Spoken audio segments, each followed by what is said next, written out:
मैनपुरी लोकसभा के साथ ही रामपुर व खतौली विधानसभा उपचुनाव के लिए हुआ मतदान, जहां समाजवादी पार्टी ने रामपुर में मुस्लिम समुदाय को वोट देने से रोकने के प्रशासन पर लगाया आरोप। साथ ही खतौली व मैनपुरी में कई बूथों पर मारपीट व बूथ कैप्चरिंग की खबरें आई सामने। समाजवादी पार्टी ने 24 घंटे में 3 बार चुनाव आयोग से की शिकायत है। मामले को संज्ञान में लेकर कार्यवाही की उठाई मांग। यूपी उपचुनाव के मतदान के दौरान भाजपा डेलीगेशन ने भी चुनाव आयोग से की मुलाकात, जहां उन्होंने भी निष्पक्ष मतदान कराए जाने की मांग। डिप्टी सीएम केशव प्रसाद मौर्य ने सपा के आरोपों पर किया पलटवार, कहा कि गुंडई के बलबूते चुनाव जीतना अखिलेश यादव व सपा का रहा है इतिहास। अखिलेश यादव ने सत्ता के बल पर डिम्पल यादव को कन्नौज से जिताया था निर्विरोध चुनाव, बोले याद रखें अपना इतिहास। बारवा जेल में बंद मऊ के पूर्व विधायक मुख्तार अंसारी के मामले में सोमवार को आजमगढ़ की एमपी एमएलए कोर्ट में नहीं हो सकी सुनवाई, जिस पर कोर्ट ने 9 दिसंबर को रखी अगली तारीख। सोमवार को मुख्तार अंसारी के मामले में अयोध्या की बीकापुर सर्कल के सीओ संदीप कुमार सिंह की होनी थी गवाही, लेकिन वह किसी कारण से नहीं पहुंच सके कोर्ट, जिसके बाद कोर्ट ने टाल दी सुनवाई। झांसी के हसारी में चल रही 7 दिवसीय शिव महापुराण कथा महामृत्युंजय जाप शिवांश निर्माण का सोमवार को हवन शांति व पूर्णाहुति के साथ हुआ समापन। मुख्य यजमान कलचुरी कलवार महासभा बुंदेलखंड के जिलाध्यक्ष नितेंद्र रघुवीर राय फौजी ने बताया कि मंगलवार 6 दिसंबर को 5 कन्याओं का धूमधाम से कराया जाएगा विवाह व भव्य भंडारे का किया जाएगा आयोजन। हमेशा से ही गरीबों के लिए अपनी तेज तर्रार कार्यशैली दिखाने वाली दमोह की पथरिया से बसपा विधायक रामबाई परिहार ने गरीबों को फिर दिलाया गांव में पंचायत लगाकर न्याय, जहां घोगरा कलक गांव के कुछ लोगों ने पीएम आवास दिलाने के एवज में सरपंच पति द्वारा हजारों रुपए लिए जाने की शिकायत, जिस पर उन्होंने गांव में पहुंचकर लगाई अपनी अदालत। लोगों से सिर पर गंगा जल उठवाकर खिलवाई सौगंध, जिसके बाद सभी पीड़ितों की लिस्ट बनाकर सरपंच पति से कुछ लोगों के पैसे दिलवाए वापस, साथ ही कुछ लोगों के पैसे कुछ दिनों में लौटाने की कही बात। कानपुर में सपा विधायक इरफान सोलंकी मामले में एक और आरोपी ने किया सरेंडर, जहां फरारी के दौरान सपा विधायक इरफान सोलंकी की मदद करने में जेल भेजी गई सपा नेत्री नूरी शौकत के भाई अशरफ अली उर्फ शेखू ने कैंट थाने में जाकर खुद को कर दिया सरेंडर। विधायक को फर्जी आधार कार्ड देने का है आरोप।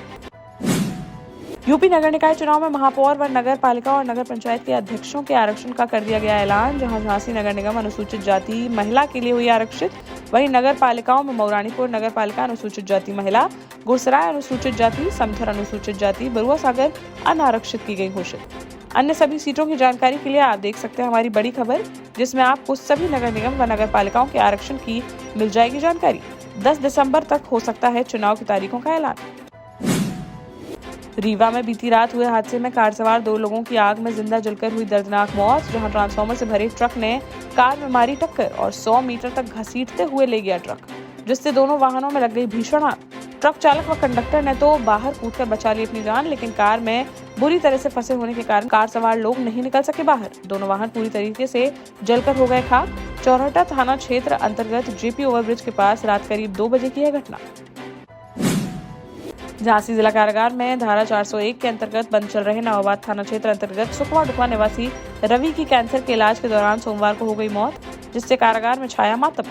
जेल अधीक्षक रंग बहादुर द्वारा काफी समय से कानपुर से कराया जा रहा था आरोपी का बेहतरीन इलाज, फिर भी नहीं बच सकी उनकी जान। 27 नवंबर को अचानक बिगड़ी हालत, जिस पर मेडिकल कॉलेज में कराया गया था भर्ती, जहां इलाज के दौरान उसने सोमवार को तोड़ दिया दम। झांसी ललितपुर हाईवे पर सोमवार की दोपहर देखने को मिला भीषण सड़क हादसा, जहां तेज रफ्तार बस ने बाइक में मारी जोरदार टक्कर, जिससे बाइक सवार मौरानीपुर के ग्राम बमौरी निवासी 22 वर्षीय राहुल की मौके पर ही हो गई दर्दनाक मौत। मौके पर पहुंची पुलिस ने शव को पोस्टमार्टम के लिए भेजकर बस चालक पर कार्रवाई की शुरू। शिवपुरी जिले के कोलारस थाना क्षेत्र अंतर्गत खोखर गांव में सोमवार को शिव मंदिर पर दर्शन करने पहुंची 3 चचेरी बहनों पर मधुमक्खियों ने बोल दिया हमला, जिससे वे गंभीर रूप से हो गई घायल। खेत पर काम कर रहे ग्रामीणों ने तुरंत 3 युवतियों को जिला अस्पताल में कराया भर्ती। जालौन में उरई राठ रोड पर हुआ हादसा, जहां बिजली विभाग में कार्यरत एक कर्मचारी की बाइक पर अचानक से बिगड़ा संतुलन और वह बाइक समेत ही जा गिरा नहर में। मौके पर पहुंचे स्थानीय लोग व राहगीर, लेकिन पानी के तेज बहाव के कारण उसे नहीं बचा सका कोई। पुलिस ने गोताखोरों की मदद से युवक की तलाश की शुरू। उत्तर प्रदेश के प्रतापगढ़ में एक अजीबोगरीब मामला आया सामने, जहां एक पति ने किया दावा कि उसकी पत्नी को लगी लूडो की ऐसी लत कि लूडो में मकान मालिक से शर्त में खुद को हार गई वह।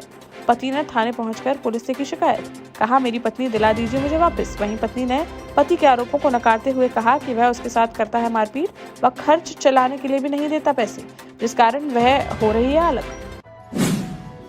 नगर निकाय चुनाव को देखते हुए जालौन के पुलिस अधीक्षक ने जनपद के 54 पुलिसकर्मियों का किया स्थानांतरण। वहीं विवेचना में शिथिलता, कार्य में रुचि न दिखाने के साथ ही आपराधिक मामलों में लीपापोती करने के आरोप में रेंडर थाना प्रभारी निरीक्षक अशोक कुमार सिंह को कर दिया लाइन हाजिर। उनके स्थान पर अभी नहीं की गई है कोई तैनाती।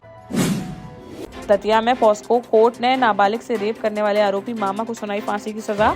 आरोपी ने बीते 8 मई को दुष्कर्म के बाद 9 साल की मासूम बच्ची की कर दी थी हत्या। घटना के 24 घंटे बाद ही पुलिस ने आरोपी को कर लिया था गिरफ्तार। पॉस्को विशेष कोर्ट की जज रमा जयंत मित्तल ने सोमवार को 29 वर्षीय दोषी छत्रपाल रावत को सुना दी फांसी की सजा।